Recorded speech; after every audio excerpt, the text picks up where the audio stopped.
विधानसभा चुनाव का बिगुल बज चुका है और कल ईसी ने जो क्या नाम आचार संहिता भी लागू कर दी है, और आप किस तरीके से देख रहे हैं चुनाव प्रचार को 15 तारीख तक रोका भी गया है। देखिए, ऐसा है, जनता इंतज़ार कर रही थी कि कब ये दिन आए, क्योंकि जिस तरह से भारतीय जनता पार्टी ने अपने वादे किए थे, महंगाई हटाएंगे, बेरोजगारी हटाएंगे, 2 करोड़ रोजगार हर वर्ष देंगे, तो किसानों के लिए कहा था कि उनकी आय दोगुनी करेंगे, लेकिन उनकी जो लागत है वो दोगुनी हो गई और उनकी आय तो बद से बदतर हो गई। किसान जिस तरह परेशान है, अन्ना पशुओं से परेशान है, जनता इंतज़ार कर रही थी कब इन तिथियों का घोषणा हो और वो अपना मताधिकार देके इस सरकार को उखाड़ के फेंके।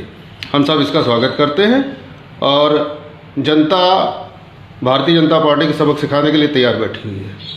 आप लोग किस तरीके से प्रचार करेंगे? अभी डिजिटल तरीके से ही प्रचार करेंगे? देखिए, जैसा चुनाव आयोग ने कहा है हम उसी तरीके से, हमारा डिजिटल क्या, हमारा हर वोटर ही हमारा कार्यकर्ता बनेगा और गांव-गांव में लोग तैयार बैठे हैं। वोटर ही वोटर को प्रचार करके बता रहा है कि किस तरह से इस सरकार ने हमारा दोहन किया है, किस तरह इस सरकार ने शिक्षा, स्वास्थ्य और रोजगार को बर्बाद किया है। कहा था कि सौगंध मुझे इस मिट्टी के मैं ये देश नहीं बिकने दूंगा, सब कुछ बेच दिया, रेलवे बेच दिया, BSNL बेच दिया, कोयले खदानें बेच दी। कहा था हवाई चप्पल पहनने वाले को मैं हवाई जहाज में बैठा लूँगा, हवाई जहाज़ें बेच दिया। जो जहाँ पे हवाई जहाज़ खड़ा होता है वो बेच दिया, सीपोर्ट बेच दिया। तो जो आज स्थिति है, हर वर्ग का व्यक्ति, अगर सरकारी संस्थान नहीं बचेंगी तो कहाँ से रोजगार आएगा।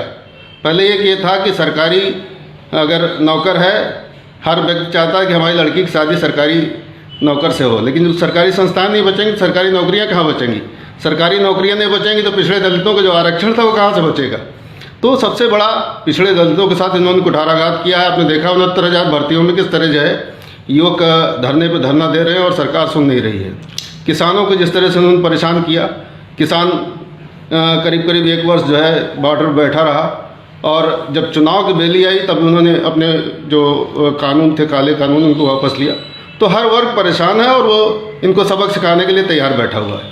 हमें चुनाव प्रचार करने की ज़रूरत नहीं, हमारा वोटर ही प्रचार कर रहा है और वो वोट डाल के इस सरकार को खदेड़ेगा। और एकमात्र विकल्प इसमें उत्तर प्रदेश में माननीय अखिलेश यादव जी हैं और उन्हीं के नेतृत्व में पूर्ण बहुमत की सरकार 10 मार्च को बनने वाली है और हम सब उसके लिए तैयार हैं। कुछ अधिकारी VRS लेकर भाजपा के पक्ष में जो है चुनाव भी लड़ना चाहते हैं और उसका प्रचार भी करना चाहते हैं, तो इस पर क्या आपका?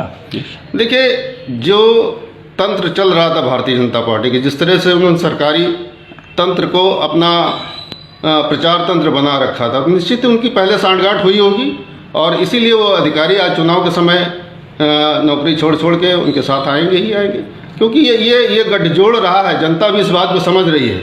जिस तरह से सरकारी तंत्र ने भारतीय जनता पार्टी का प्रचार प्रसार किया, इनके एजेंट की तरह काम किया, वो सबको विदित है। वो इन चुनावों से भी जैसे वो कैंडिडेट बनने जा रहे हैं तो इससे भी प्रमाणित हो रहा है। इससे कोई फ़र्क नहीं पड़ने वाला। जनता भारतीय जनता पार्टी को सबक सिखाने के लिए तैयार है।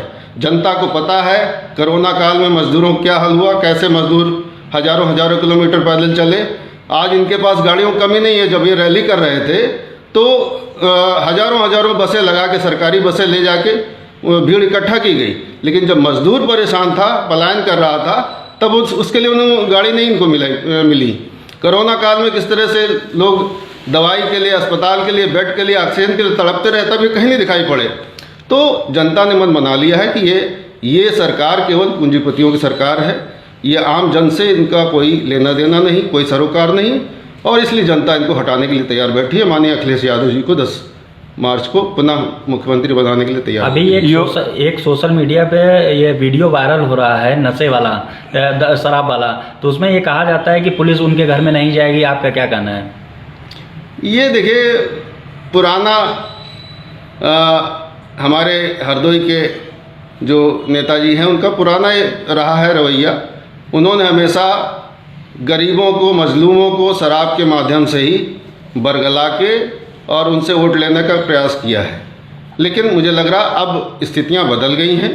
लोग हो सकता है उनकी शराब भी पी लें, लेकिन वोट उनको नहीं देंगे। अच्छा, भारतीय जनता पार्टी में आपने काफ़ी समय दिया जी। ऐसा क्या कारण रहा कि आपने भारतीय जनता पार्टी को छोड़ के समाजवादी पार्टी को ज्वाइन किया? भारतीय जनता पार्टी में जब हम लोग गए थे तो हमें चेहरा दिखाया गया था पिछड़ों का। हमको लगा था, हमें पहले से आभास था कि भारतीय जनता पार्टी एक वर्ग विशेष की पार्टी है, लेकिन जब उन्होंने पिछड़ों के चेहरे दिखाए, उनको फ्रंट में लाए, तो समस्त पिछड़े वर्ग के साथ साथ मुझे भी एहसास हुआ कि शायद ये अब सर्व समाज को लेकर साथ चलेगी और पिछड़ों का सम्मान करेगी, उनका भागीदारी देगी। लेकिन सरकार बनने के बाद, जबकि पिछड़ों के बदौलत ही भारतीय जनता पार्टी की सरकार 2017 की बनी थी, 2019 की